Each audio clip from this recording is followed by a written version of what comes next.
Yo! Another day, another vlog na naman tayo ngayong araw mga katinapay, at samahan nyo ako hanggang sa huli ng part ng ating video. Ayan, pupunta nga pala tayo ngayong araw na to. Nakaschedule tayo for the inauguration ng isang mayor ng isang bayan dito sa amin, dito sa Quezon Province. Binabaybay na nga pala natin ang bayan ng Mulanay. Ayan, welcome to Mulanay, Quezon. Ayan, isa pa rin yan sa magandang part ng Quezon, isang magandang bayan dito sa Quezon Province, ang Mulanay, Quezon. Pero hindi tayo dyan tutugtog guys, dahil dito tayo pupunta sa probinsya ng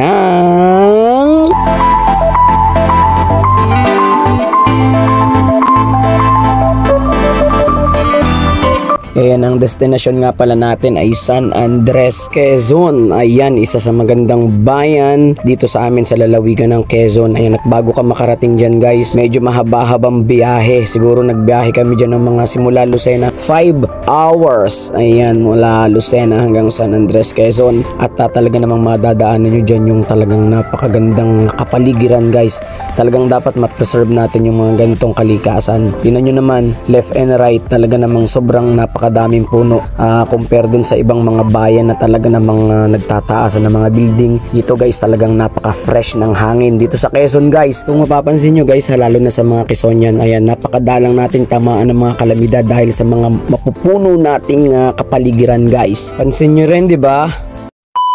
At andito na nga tayo guys sa poblasyon ng San Andres, Quezon. Ayan, at hahanapin na lang natin kung saan yung accommodation natin. At medyo maya-maya pa tayo, sigurong paggabi yung start ng event natin. Kaya pupuntahan muna natin yung ating hotel na tutulayan yung accommodation natin. Ayan, kung makikita nyo guys, na andito na tayo. Ang bilis naman! Ayun, at sa sobrang bilis ng transition ng video natin, na andito na nga pala tayo. May dalawang kwarto nga pala na nakareserve sa amin yan. Tig 4 kami dun sa 4 pa na member namin. Kaya tara guys, samahan nyo muna kaming matulog! 3 hours later.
Ayun, at dyan na po natatapos ang ating video. Maraming salamat sa lahat ng mga sumubaybay, pa-like, pa-share at pa-follow na rin po ng page ko, ang Tinapay TV 2.0.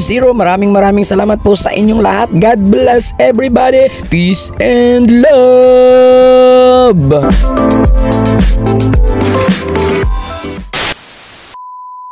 Tinapay TV.